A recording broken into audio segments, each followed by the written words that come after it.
Hi, my name is Ashley Bugby, and this is my case study for EDL 901. To give you a quick summary of what this case study is about, I am in the shoes of a superintendent of a smaller district. This superintendent has been tasked with increasing technology usage while, of course, keeping costs in mind. Through some research, I would like to pursue, as a superintendent, would like to pursue a bring your own device policy. The Board of Education has given me the go-ahead to continue to look into this policy and present it to others to see what they think about it. I approached my building principals and asked them to read some articles about it that I provided. And this is where this case study to me kind of becomes two almost separate issues, because we have the bring your own device policy, which I would like to do. And then I will also approach the other administrators about upping their social media postings and communications. So I want them to do podcasts, to post on Facebook, to do calendars and newsletters that come out consistently, and to also post weekly on LinkedIn an educational article. And the principals were interested in the bring your own device policy, but have a lot of concerns about the social media, the fact that they don't understand how to use some of it. It is time consuming, and using their own personal social media for school purposes has them worried as well. Parents have reached out, the PTA organization reached out when they heard about this policy and are really concerned about affordability for the students. So how are students from low socioeconomic backgrounds going to be able to afford devices to use within our school? They've invited me to the next meeting. To think about legal or ethical issues, the biggest thing for me when thinking about technology usage of any sort, obviously, how do we ensure that our students are getting equal and equitable access to devices and educational support that they need? Right along with that, if we're providing them with these technologies, how are we making sure they are secure and safe within those technologies? The more tech, the more connected they are, the more apps that you use, the more susceptible they're going to be to threats that are out there, whether that's predators, whether that's people wanting to access confidential data, whether that's cyberbullying. We have to think of all those issues and put policies in place or put safeguards in place to make sure that our students are safe, not only within our walls of the school, but within the technology and the educational resources that we give them. To sum this up in one sentence of what is happening, the district superintendent would like to increase the use of technology by pursuing a bring your own device policy and implementing a new administrative digital communication initiative. Looking at the facts, the people within this, of course, students, I think no matter what, students need to be at the top of the concern here. Everything you do needs to be students driven. You need to think of their academic and non-academic well-being in any of your decisions. So currently students do not always have access to technology. There are some devices in the district, but we don't have a one-to-one initiative, and our devices stay at school. So if they go home and they need technology to work on homework, some of them don't have access to that. A lot of them do have personal devices, technology devices like phones or tablets, but currently when they use those devices at school, it's actually becoming more of a distraction and behavior issues, and there's quite a few office referrals dealing with that. Teachers get to check out devices, we provide them for them, but they have to check them in over all breaks so they can be updated and cleaned. Administrators, they are worried mainly about the technology communication initiative that I kind of described earlier. They're worried about the practicality of the time constraints, if they understand how to do it, and using the expectations of possibly using their own personal accounts to do these things. The PTA, of course, is worried about the affordability for students using or purchasing devices to bring to school, and other people that you have to think of, obviously stakeholders that are in this that may not have been listed in the case study itself. This is something that is going to affect your IT director and department immensely. So they're going to need to be involved in all of these decisions and purchasing and rollout. So, and especially being a smaller district, because this district is a suburban school district that has one elementary, one middle, and one high school, which honestly is very similar to my actual district that I work in currently. And we have one tech person. So this could be a really big change for one person to handle.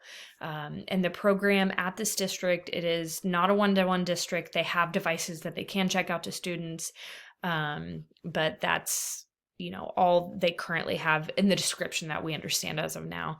The Board of Education was somebody that has to be involved in this, because this is, no matter what, will be something. They will have costs that are incurred, and there's going to be a lot of policy change when you're thinking of rolling something out this big. And obviously community stakeholders, even outside of our parents, our students, and our teachers, our community, especially in public education, our tax base, are the people who we really need to include to support in our school. And they need to understand what we're doing and the value in what we're doing to really be successful in our initiatives. Looking at our options, I'm going to explain each one of these a little more in depth here coming up. Option 1, not change, just continue with what we're doing. Option 2 would be a bring your own device. So the whole district, teachers, other staff, and students would be responsible for bringing their own devices. Option 3, would be bring your own device, but modified. We would continue to provide devices for those students who could not afford those devices. And I think we should also provide some sort of device to our teachers that can, if they would like one, we should provide them one also. And option 4 is to go ahead and continue to become a one-to-one initiative where everybody gets a device that is provided by us. So to look a little more in depth into these, I have some pros and cons listed for each of them. Obviously, option 1, if we don't change, I'm not really doing the task that I was given. I was asked to increase technology usage. So not changing would be easy. It would be cost effective because we're not really purchasing anymore. And there's a low security risk because we're not introducing anything new. We also wouldn't have to worry about other network or bandwidth issues or connectivity issues if we don't change anything. The cons, obviously, we're not being equitable to students if we don't change something. And that is number 1. To meet their needs and learning goals, we need to make sure that everybody has equitable access to technology resources. Currently, with what we're doing now, our teachers, I don't know a teacher out there that does not utilize their technology in the evenings, on breaks, during the summer, to work on stuff. So currently this district is not allowing those. I understand checking your device in to get an update, but these teachers really have, unless they use their own devices, they have no way of working during the summer to maybe get a head start on stuff. And I think we're missing the boat on having high quality curriculum using technology. There's a lot of things that can be done, but if not all classrooms or students have access to things, we're just doing a really big disservice. Option 2, the bring your own device policy for our entire district. What's going to change here is that we are, like, those students are experts on the devices that they have. We all know very well how to use the devices we bring. So that would take a chunk of training out, that we wouldn't have to train our students on how to use the devices that we provide them, or our teachers, because they're so comfortable with them anyway. This option would be cost effective because the initial cost, the cost incurred of buying and maintaining the device is on the families, not on us. It would lower our office referrals because if they're using their device and we teach them how to self-manage how they're using the device in the classrooms, this would be, you just wouldn't see them as just they're in there for distractions and things along those lines. And it also provides a way to differentiate instruction a lot. If students use their own devices and them being experts, they could also teach us how to use those devices, the interesting apps or things that they use on a daily basis. They kind of become experts and have a little more buy-in to their education too. Things that are cons for this, no matter what, if you have a personal technology device, you're gonna have distractions and security issues as well. If we are providing them a device, we can easily lock it down to where they can only be on certain things, they can only use certain apps, but that becomes a whole different issue when everybody's bringing in different types of devices. And that would also affect our network and our connectivity, our bandwidth. This is something our IT director would have to do a lot of research in and a lot of background work to see how are we going to make sure, if we're having all these different devices come in, that we're providing what we need for them to work correctly, and that we make sure all the apps and things that we use are compatible across the board too. Because there's nothing worse than a teacher developing this awesome lesson with technology and then having it not work because things are not compatible, or there's not enough bandwidth for it to work with all of the students in a classroom. I know I put device knowledge on here twice, but it's also a con, because then if we have all of these different types of devices coming in, it's really hard to know. If I'm an expert at Macs and my student has a PC, it's hard for me to be able to help them on some things if I don't have the proper training for it. And our IT director also, a lot of the districts and the research that I did, a lot of the districts that have BYOD policies also have to have a kind of a hands-off policy when it comes to troubleshooting on an actual personal device, because they don't want to hurt any warranties that student could have. So that can become an issue as well. And this also brings up, obviously, what the PTA was saying about socioeconomic concerns. So how are we genuinely providing equitable learning if we have families out there that can't afford a device, or can't afford a device that might work as well, or what we need compared to other students within the classroom? Another option to me I just kind of called it the bring your own device modified. So we have a lot of the same things, obviously. Less distractions because it's your own device, you understand your own device more.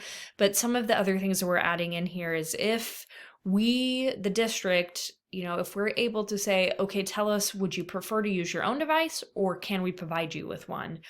That would have those that maybe cannot afford one, can opt to use our devices. And then we are also, letting those who have their own devices bring them to school. And so we're kind of meeting in the middle, but we're making sure that we have that equitable learning environment. But we can still differentiate instruction. We're providing for those students or teachers that cannot afford it. I also think that if we provide teachers with devices, we need to make sure that they have access to them. Obviously, we can bring them in and update them, but I believe that they should be able to have them over the summers, at least. Some issues with this option 3, obviously distractions and security again, but I think that's something that's going to come along with any technology that you use. This distractions and security are going to be where your firewalls come in, and also your classroom management is important. Cons, again, your network and connectivity. You're still bringing in all these different devices. How do we make sure that we have safety in place and that everybody can access and have abilities to do what they need to do within the classroom setting without having a lot of roadblocks? And again, the device knowledge, if we're bringing in all different kinds of devices, how do we make sure that we can help these students work within the classroom? Option 4 would be to do a one-to-one initiative where we purchase enough devices for our students and staff, and we issue those to our students and staff, and then they can have them to work on. This provides an equitable learning environment. We have a knowledge of our devices. We can help those students with those devices. You can still differentiate instruction. The cons of the one-to-one device, the biggest one off the bat is it is very cost prohibitive. You are purchasing a device for everybody in the district and then maintaining that device as well. And that then becomes making sure that you rotate those devices out and purchase new ones. You're also going to have to make sure and purchase chargers and protective equipment for those things, because students are not very aware of what they're doing with their devices most of the time. So it can really become very costly to do a one-to-one initiative. IT in a one-to-one also becomes a device troubleshooter. So when the people have their own device, they take care of warranties. They can take it to, wherever to get worked on, but the IT department kind of takes that on in a one-to-one device. Again, distractions and security. You need to provide in a one-to-one initiative training on devices. So you can hand somebody a device and that's great, but if they're a Mac user and you give them a PC, to be successful, you're going to need to train them on how to use it. And no matter what training on these or teacher planning, I think this district needs to figure out a way to not take a device from their teacher at every single break, especially during the summer. Teachers would like to have their devices to plan when they have an opportunity. So I think that's something that can be addressed in any of these initiatives that you see here. So I would choose option 3. And my next 2 slides are going to kind of go together. So if I had the option, I would do 3. You're providing an equitable learning environment. It's cost effective for the district. You're providing resources for educators, that differentiated instruction still in there. And because you're providing equitable access, this is the best way for students to be successful in an academic and a non-academic setting. I also believe, I know in the last couple of slides when I'm talking about my options, I have not discussed the administrative social media communications. And that's because I feel like, again, these are 2 separate issues. So for me, I believe that administrators should do social media postings because it is a vital way for us to communicate with our stakeholders. And I totally understand not feeling like you have time to do it, or understanding to do it, and being really wary of using your own personal social media to do those things. But the district, what I would recommend and what I would pursue is, number 1, providing these administrators with training and professional development on how to do these things. Number 2, I would find a way to streamline social media posting. So have district social medias so they don't have to use their own personal, and then like using something like Thrillshare or Aptigee, which is a single sign-on. That's what my actual district we use currently. It's an app that I can access on my computer, on my phone, on my iPad. I pull it up, I type something up, I can put pictures on there, and I can decide what social media or website, and it posts it all for me. It can go on the live stream. So it's that single sign-in that makes it so much easier. It's not time consuming, and I'm getting it to all types of social media, to Twitter. So that's what I would do when it comes to that communication side of things. And that could be done with any of these device options that we're talking about. So I'm actually I would choose option 3, which is what I described in my last one. But I also feel like this superintendent is missing a big piece, and I would move this piece all the way up to before, when I was thinking about options, and I would include all of these people in thinking about options. So I'm missing the boat here. The superintendent missed a boat on having a collaborative technology team made up of a lot of different stakeholders. And this team should have evaluated data, and they should have designed a shared vision, mission, and goals. And with that, then they could look at best practices. They could see how they provide to their special populations. And they could come decisions on options together. And obviously, as a superintendent, into that meeting, I could say, here's a bring your own device policy. What do you guys think about this? But I feel like in the scenario we were given, because the superintendent's kind of like pushing this on there, I just feel like there's got to be a lot of misunderstanding. There's obviously some apprehension already.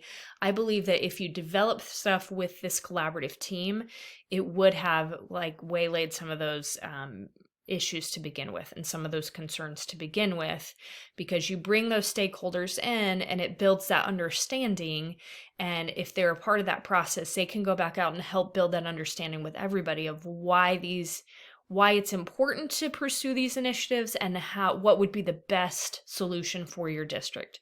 Because as a superintendent, even though I've done all of this research and this may be the best option, there's also things that I'm not going to be thinking about too. And I'm not going to be thinking of things in the teaching standpoint because I haven't been in a classroom for a while, or I don't think about it in the parental standpoint because maybe I don't have 3 kids at home that I'm going to have to buy a device for each of them to use.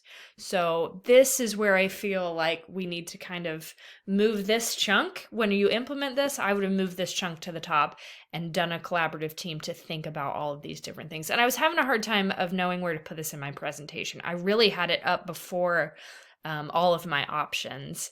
And that's kind of where I would plug it in if I were to really do this in life. So to talk about implementation, let's say we got that whole group back together. We're still going with option 3. This bring your own device is going to take a ton of planning, and you're going to need to invest correct time into doing it. So the IT department's going to look into network capabilities. We kind of discussed that earlier. So is our network and our bandwidth going to be able to handle all of these different devices and their needs when they're coming to school? How are we going to have firewalls and filters to make sure that our students are protected here and that they're also doing appropriate things while they're on campus? We need to make sure, how are we going to provide devices to staff and students who don't have the access to them?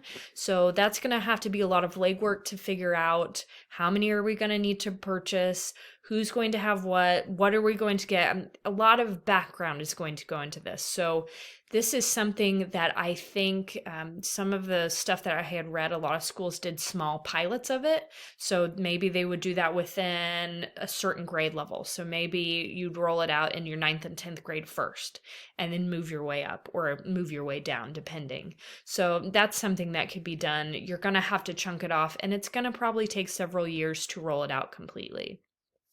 Teachers, they're going to need professional development for whatever you decide, especially if they're going to have students bringing in different devices. It's going to be important for them to have an opportunity to figure out what's going to work best, what apps, what certain things am I going to use to make sure that I am going to have the most capability or with my students and their devices.